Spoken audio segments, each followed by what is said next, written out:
Hello everyone, welcome back to my YouTube channel. मैं उम्मीद करती हूँ कि आप सभी बहुत बहुत बढ़िया होंगे। और आज मैं बहुत दिन के बाद वीडियो शूट कर रही हूँ और आज का जो दिन है उस दिन मैं अपने घर पे जा रही हूँ, जो कि ऑलमोस्ट मैं 3 से 4 मंथ के बाद जा रही हूँ। मैं इतनी ज़्यादा एक्साइटेड हूँ। अभी मैं बस स्टैंड में पहुँच गई हूँ, 43 बस स्टैंड। मुझे इतनी भूख लगी कि मैंने खाने के लिए लिया सीधा और सीधा खाने बैठ गई। मुझे याद भूल गया कि मैं वीडियो भी शूट कर रही थी। ऑलमोस्ट मैं 3 मंथ के बाद घर पे जा रही हूँ, तो मैं बहुत खुश हूँ। किसी को नहीं पता मैं आने वाली हूँ, सिस्टर के अलावा वो बता देगी सबको। कभी कभी हमारी लाइफ में अनप्लान जो चीज़ें होती हैं, सडन चीज़ें होती हैं, वो हमें बहुत खुशी देती हैं। जैसे कि ये दिन था, लास्ट सैटरडे का दिन था, मंथ का लास्ट सैटरडे था। और मुझे याद है कि मैं ऑफिस के लिए गई थी। नॉर्मल डेज़ की तरह मेरा वर्किंग डे होता है, सैटरडे के दिन मुझे छुट्टी नहीं होती। देन मैं ऑफिस के लिए गई। ऑफिस से मैंने वहाँ से मतलब अपना नॉर्मल डे स्टार्ट किया था, जैसे नॉर्मल हमारा वर्किंग डे होता है ऑफिस का। मैंने वो अपना काम वगैरह किया, सारा अपना जो भी था। अराउंड 11 से 11:30 के आसपास मुझे सर ने बोला आप घर पे जाओ, दैट्स इट, आज इतना ही काम था, आप जाओ घर पे। तो मुझे था कि इतना टाइम बचा हुआ है, मैं अकेली हूँ यहाँ पे, मेरे सिस्टर भी घर पे गए हुए हैं, तो क्यों ना मैं भी चली जाऊँ। तो मैंने सर को बोला कि ऐसे करके ये बात है, तो मैं घर पे चली जाऊँ क्या, पंजाब अपना जो भी मेरा घर है। मैंने बताया। कहते ठीक है अब जाओ, मंडे के दिन वापस आना। मैं कहूँ ओके, मैं बताती हूँ मंडे के दिन मैं वापस आऊँगी या नहीं। बट मैं वहाँ से फिर मैंने सीधा राइड बुक करा 43 बस स्टैंड के लिए। वहाँ से मैंने 43 पहुँची और बस स्टैंड से मैंने 43 बस स्टैंड से मैंने मोगा के लिए सीधा बस लिया। अदरवाइज़ हमें लुधियाना बस स्टैंड पे जाके अपना बस चेंज करना पड़ता है, फिर मोगा के लिए मिलता है। बट आज मुझे डायरेक्ट मोगा के लिए बस मिल गया था, तो मैं इस बात की बहुत शुक्रगुजार हूँ। फिर उसके बाद मैंने इतनी ज़्यादा मुझे भूख थी, मैंने कुछ भी खाया नहीं था सुबह से। तो फिर मैंने वहाँ से कुछ खाने पीने के लिए स्नैक्स लिए। खाने के बाद मैंने अपने हेडफोन निकाले और बैठ गई विंडो सीट पे। मुझे बहुत अच्छा लगता है ट्रैवल करते टाइम सॉन्ग सुनना, मुझे अच्छा लगता है म्यूज़िक सुनना। मैं मेरे हेड जो फ़ोन में सॉन्ग है वो सारे ऐसे मतलब लड़कियों वाले चटपटे गाने, ऐसे ट्रेंडिंग सॉन्ग, आइटम सॉन्ग जो होते हैं ना, वो सब होते हैं। मुझे इतना अच्छा लगता है, मैं बहुत इंजॉय करती हूँ जब मैं ट्रैवल करती हूँ, चाहे मैं अकेली हूँ चाहे मैं किसी के साथ हूँ। फिर ऐसे ही मैं अच्छे अच्छे व्यू देखते देखते पहुँच गई लुधियाना बस स्टैंड पे। और जैसे जैसे मैं अपने शहर की तरफ पहुँच रही थी, अपने घर की तरफ पहुँच रही थी, मुझे रिग्रेट फील हो रहा था यार, इतनी ज़्यादा गर्मी, इतनी ज़्यादा गर्मी। चंडीगढ़ में उतनी गर्मी मुझे फील नहीं हो रही थी, बट पता नहीं क्यों इतनी ज़्यादा गर्मी लग रही थी। लुधियाना बस स्टैंड पे जाके बस रुकी 10 से 15 मिनट के लिए। इतना मतलब बस में बैठा नहीं जा रहा था, इतना ज़्यादा गर्मी था। मैंने बस का नंबर नोट करा और लेके आई एक पानी की वाटर बॉटल। मैं ज़्यादा मतलब पानी में मतलब लिक्विड जो थिंग्स होती है मैं वो कंज्यूम नहीं करती ट्रैवल करते टाइम, क्योंकि मुझे पब्लिक वॉशरूम यूज़ करना बिल्कुल भी अच्छा नहीं लगता।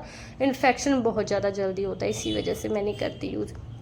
फिर थोड़ा टाइम जो कंडक्टर भाई वाली जो सीट होती है ना, कंडक्टर अंकल वाली सीट होती है, मैं वहाँ पे बैठी क्योंकि वहाँ पे पंखा चल रहा था। फिर वो आ गए, फिर मुझे अपनी सीट पे आना पड़ा। और जब मैंने एक टिशू लिया, ठीक है, एक वेट वाइप थी मेरे बैग में, मैंने वो ली और उससे मैंने अपने फेस को वाइप आउट किया। इतना ज़्यादा डर्ट निकल रहा था, इतना ज़्यादा, पूरा जो वाइप था वो काला हो गया था।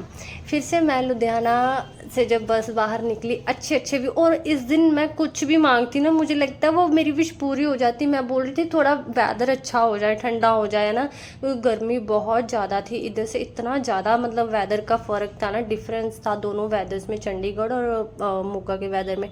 तो जैसे जैसे मैं मतलब अपने घर की तरफ पहुंच रही थी, मोगा की तरफ पहुंच रही थी, तो वेदर जो था वो ठंडा होता जा रहा था। मतलब एक तो इवनिंग का टाइम होते जा रहा था और रास्ते में एक अच्छा सा मुझे सरप्राइज मिला कि बारिश आ गई। ऐसे तो मुझे बारिश अच्छी नहीं लगती, बट ट्रैवल करते टाइम मुझे बारिश अच्छी लगती है। विंडो सीट और ऐसे लॉन्ग ड्राइव बोल सकते हैं। मेरी खुद की गाड़ी तो नहीं थी, चलो लॉन्ग ड्राइव बस में ही सही, बट बहुत मज़ा आया। और मैं सॉन्ग सुनते सुनते पूरा वेदर को एंजॉय कर रही थी, बारिश को एंजॉय करती थी और अच्छे अच्छे गाने सुनते सुनते मैं पहुंच गई अपने मोगा में। जितनी जल्दी मैं यहाँ पे वीडियो में दिखा रही हूँ कि हाँ अभी मैं लुधियाना पहुँच गई हूँ, मोगा पहुँच गई, उतनी जल्दी मैं पहुँची नहीं थी। ऑलमोस्ट मुझे 5 to 6 आवर्स का जो ट्रैवल है वो करके जाना पड़ता है मोगा पहुँचने के लिए। ये तो फिर भी मैं जल्दी पहुँच गई क्योंकि रास्ते में मुझे इतना ट्रैफिक नहीं मिला था। अदरवाइज चंडीगढ़ में या फिर मोहाली खरड़ में बहुत ज़्यादा ट्रैफिक होता है, समटाइम लुधियाना में भी होता है जब लुधियाना में एंट्री करते हैं इस साइड से। मुझे नहीं पता चंडीगढ़ रोड पे जो मतलब काफ़ी सम टाइम वहाँ पे ट्रैफिक रहता है ऑलमोस्ट।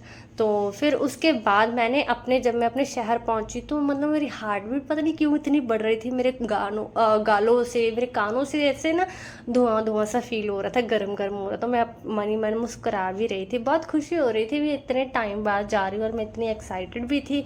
और अच्छे अच्छे व्यू देख के मैं पहुँच गई अपने घर। यहाँ पे मुझे मेरा भाई लेने आया, मेरा कज़न था उसके साथ में, तो दोनों मुझे लेने के लिए आए और इतने टाइम बाद अपने घर को देख रही थी। ये सारे व्यू मुझे यहाँ पे देखने को बिल्कुल भी नहीं मिलते। फाइनली मैं अपने घर पे पहुँच चुकी हूँ। अभी इतना ठंडा ठंडा लग रहा है एसी में आके। हाँ, ये मैं अपने फैमिली मेम्बर्स को इसलिए नहीं लेके आ रही हूँ इस ब्लॉग में, क्योंकि मुझे नहीं पता उनको अच्छा लगेगा बीच में आना या नहीं। वैसे भी वो अनकंफर्टेबल हैं, अनकंफर्टेबल ही बोल सकते हैं, बट उनको परमिशन भी नहीं है किसी को ब्लॉग में आना। मेरी एक नकचड़ी सिस्टर के अलावा वो यहाँ पे आ गई थी मेरे से पहले, तो मैंने सबको सरप्राइज दी। चलो अभी ठीक है, मिलते हैं नेक्स्ट ब्लॉग में, बाय।